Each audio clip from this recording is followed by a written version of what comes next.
En este documento analizaremos la literatura como goce y transformación de la cultura. La novela siempre se ocupa de los modos de percibir y conocer en la vida humana, lo que hace explícita la lectura, aportando libertad al lector para analizar la psicología de los personajes. Modos de entender la vida, es decir, una mezcla de activos para el placer de vivir una experiencia literaria. Escuchar susurros en la novela, ligar eventos históricos mediante emociones como anclas de referencia, movernos en sus diálogos de vértigo. Nos enseña que leer novela es aprender en cada una el ritmo y la complejidad lectora de cada época del hombre.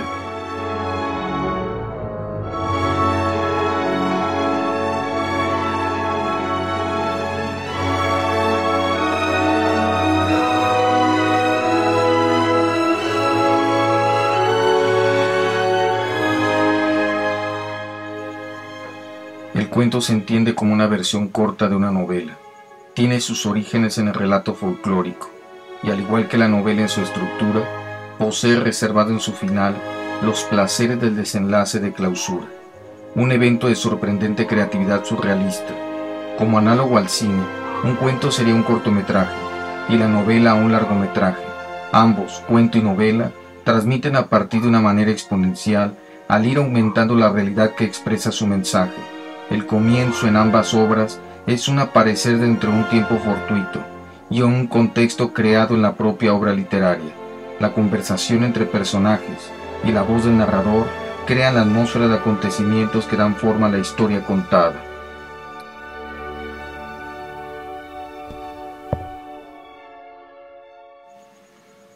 Tome en cuenta que la cultura del escritor y su riqueza léxica de su lenguaje determinarán por mucho el producto literario que se puede crear. Además, es responsabilidad del lector buscar el significado del texto. Un criterio literario a considerar es que el léxico es un medio para contar las más profundas ficciones. Si reducimos su complejidad, equivaldría a opacar la ficción.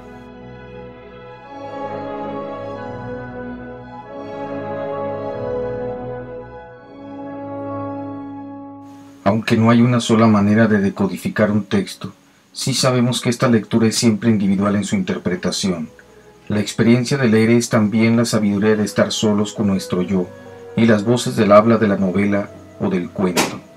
La inmersión en estas narrativas es un criterio de una buena lectura, la del placer de conocer y de sentir. La inmersión es cuando el consciente desplaza hacia el inconsciente el flujo simbólico de un texto, permitiendo el placer subliminal de vivir la prosa como imaginativa.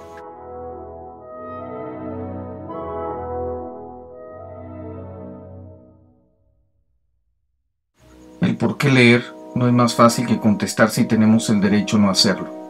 Leer novela o cuento no solo nos informa sobre el conocimiento de vivir, también nos aporta las consecuencias derivadas de acciones, actitudes y sentires. La novela nos muestra que las aflicciones de las personas psicológicamente ficticias pudieran ser en un momento dado modelos de personalidad de la realidad. En otras palabras, la literatura de ficción inventa la vida, los modos de concebirla, sugiere sobre decisiones y consecuencias de nuestros actos. Siempre hay un yo que nos susurra valores humanos para criticar los eventos descritos en la literatura. Es aquí donde el lector pone en balance sus referentes axiológicos, es decir, sus valores son cuestionados dentro de una acción literaria. Leer nos reconfigura.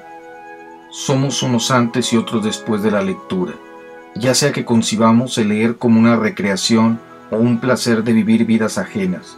Nos entregamos a la actividad de leer novela o cuento, no para contradecir o renegar el sopesar si hay correlación con la realidad, sino para reflexionar dentro de una narrativa la estética del discurso, la psicología de personajes, la dialógica y la propia esencia, la historia de ficción.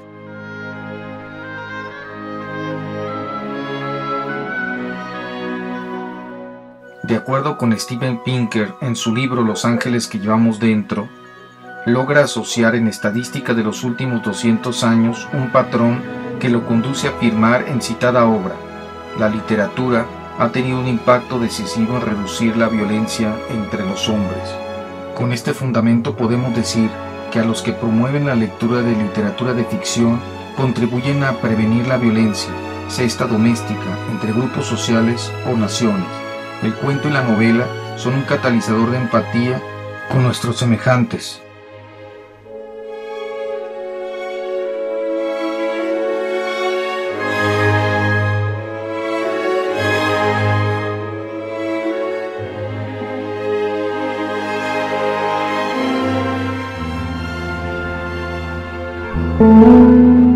Después de una semana de lluvia ininterrumpida, Barcelona empieza a crujir y resquebrajarse, no exactamente como una embarcación desarbolada por un huracán que por fin empieza a hundirse, ni tampoco como el letargo de una bestia cuya hibernación se ve interrumpida antes de tiempo.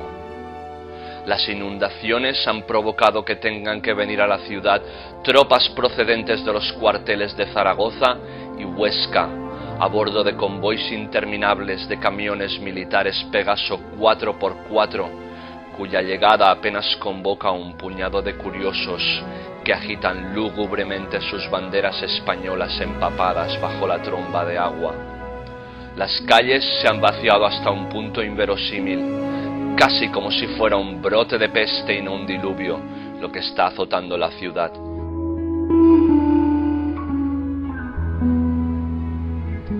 Bueno, Arístides Lao es un agente del Servicio de Inteligencia, del Servicio de Inteligencia español de los años 70, pero más bien representa una idea, es un personaje idea, tal como yo suelo hacer, ¿no? En mis novelas. En este caso yo quería una encarnación del mal, de la esencia malvada del sistema, ¿no? Del sistema político y de esa parte del sistema que es directamente a quien no le importa nada, es inhumano, es frío, no le importan las personas y no le importa cargarse a quien haga falta para conseguir una meta política, ¿no? Y en este sentido, pues cuando digo una encarnación me refiero a una encarnación literal, o sea, un ser a quien le he dado todas las cualidades, todos los rasgos mentales, sociopáticos y todos los rasgos físicos repulsivos de una encarnación de ese sistema malvado en el que vivimos, ¿no? 2 niños se ahogaron hace 3 días en la antigua playa del Somorrostro, posiblemente arrastrados por la riera del Bugatell.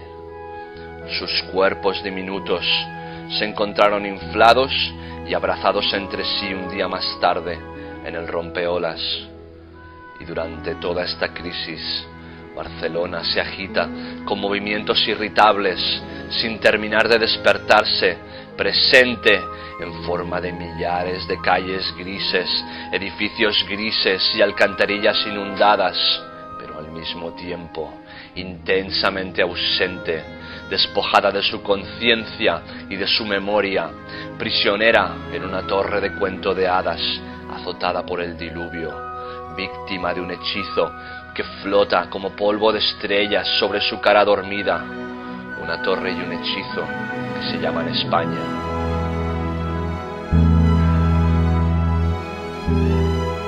Yo no creo de todas maneras que el meteorito, es decir, el meteorito rompe la estética realista de la novela, pero para mí no invalida el discurso general realista, en el sentido en que, lo he dicho varias veces, por ejemplo, a mí no me parece muy distinto inventar una banda armada en los años 70 que no existió pero pudo existir. No me parece muy distinto de inventar un meteorito que pudo haber caído pero gracias a Dios no cayó. El meteorito, que inicialmente es como el elemento más excéntrico de mi novela en ese sentido, me interesaba por muchos motivos. Uno de ellos es obviamente un motivo atmosférico. En mis novelas, en las novelas de esta trilogía de crímenes que estoy escribiendo, hay una atmósfera muy particular determinada por fenómenos literalmente atmosféricos, en este caso la caída de un meteorito con todo lo que ello comporta para el aire, la contaminación, las alteraciones del ciclo estacional, etcétera, que me parecía que funcionaban muy bien en una novela de crímenes que por supuesto necesita una atmósfera lúgubre. Luego también tiene una cualidad simbólica. A mí me interesaba mucho, por ejemplo, todo lo que se creía en la antigüedad y en el mundo primitivo de los meteoritos, ¿no? Los meteoritos se consideraban elementos mágicos venidos del mundo celeste y venidos a la Tierra para cambiar el mundo, para acabar con una era y inaugurar la siguiente, ¿no? Por lo tanto, me parecía que el meteorito podía ser el pistoletazo de salida para esta época nueva que yo estaba intentando representar en su inauguración, ¿no? Una época, la época de la España contemporánea, una época donde lo celeste o lo trascendente ha muerto y lo que queda es esta especie como de conspiración continua, ¿no? Este mundo de traiciones que aparece retratado en la novela. El SEAT 1500 oficial del capitán Ponce Oms deja atrás la vía Augusta y toma el último tramo del paseo de la Bonanova en dirección al mercado de Sarriá y a la efigie cenicienta del monasterio de Pedralbes. Bajo la lluvia, sin embargo, el monasterio es del mismo color gris mortecino que el resto de la ciudad. La visibilidad para conducir es casi nula. El chofer de Oms avanza muy despacio, con todo el cuerpo inclinado hacia adelante por encima del volante y la cara casi pegada al cristal. De los coches que circulan por la calle, solamente se ven los resplandores iridiscentes de los faros. Los peatones son espectros que flotan a los lados de la calzada. Por fin el coche se detiene delante de los jardines del monasterio y el chofer sale con su paraguas para abrir la portezuela del capitán y resguardar su salida. El capitán Oms lleva el uniforme de gala con las condecoraciones en la pechera y las sombreras de gala bordadas en hilo de oro, cinturón de gala y la banda carmesí cruzada de la victoria. Sus botas arrancan un ruido sordo de los escalones de piedra del monasterio. Dentro, un camarero coge su gabán y lo escolta por la galería abierta del claustro, mientras el chofer regresa a su vehículo.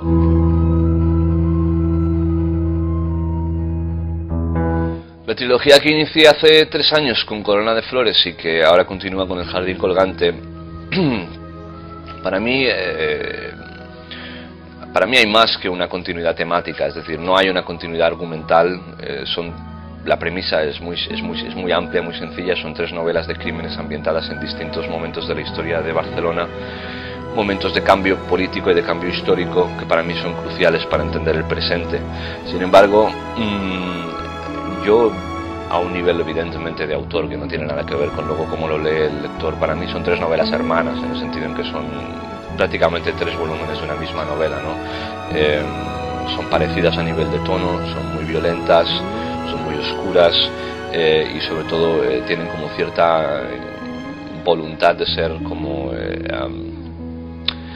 no conjuros, pero algo que como digamos una serie de artefactos literarios que reactiven esos momentos retratados en mi conciencia como escritor y tal vez en la conciencia del lector también. Y la tercera parte de la trilogía, que la tengo bastante planeada ya, no escrita en absoluto, pensé simplemente en ambientarla en la contemporaneidad, en el momento actual, porque creo que me supone una serie de desafíos completamente distintos. Se dice que el gran desafío para un novelista es siempre novelizar el presente. Evidentemente no tenemos distancia, no es un momento analizado por la historia, es algo que compete, es como la vanguardia de la novela, ¿no? La novela sobre el mundo actual, y también será una novela de crímenes, también será una novela con las coordenadas que he tenido en las 2 primeras, aunque probablemente más ambiciosa, probablemente un poco más larga y probablemente una especie de intento de hacer un compendio de todos los temas y todos los elementos que han ido figurando en mi narrativa. Barcelona ha pasado muchas épocas siendo prisionera de España. Esta vez, sin embargo, no se trata de España encarnada en un general que arroja sus bombas, ni tampoco de una horda de descontentos que queman iglesias. Esta vez la España que mantiene a la ciudad hechizada es un paseante oscuro, con un sombrero negro que le tapa la cara y un abrigo en cuyo interior esconde una colección de cuchillos. A veces se cuela en los dormitorios de los adolescentes y les susurra en el oído mientras duermen, y cuando se despiertan ya no tienen alma y sus ojos han perdido la luz de la vida, y corren a alistarse en partidos políticos o a unirse a manifestaciones por las calles. otras veces entra con sigilo en una librería de izquierdas o en la redacción de alguna revista satírica y se quita el sombrero para enseñar una sonrisa llena de colmillos, y cuando sale un par de minutos más tarde, todos los ocupantes del lugar duermen plácidamente en el suelo, en medio de charcos de sangre.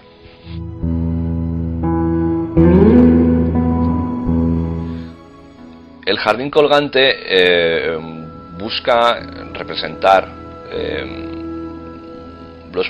un momento de cambio político, busca representar lo que muere en los momentos de cambio político, lo que se sacrifica, tanto a nivel de vidas humanas como de memoria histórica, como de posibilidades de oposición a un sistema.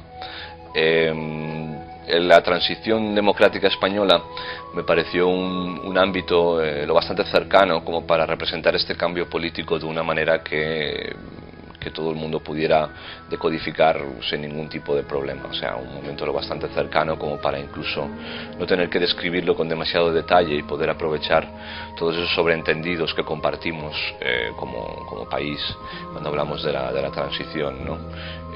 Tal vez mi único error fue no imaginarme el hecho de que ese momento político, la transición, es tan absolutamente cercano, me refiero a un nivel emocional, que iba realmente a focalizar la recepción del libro, pero en el fondo estoy contento porque me interesaba mucho hablar de formas de contestación y formas de rebelión y de recuerdos perdidos, y pienso que en cualquier otro momento habría un poco adulterado la vida de la novela, ¿no?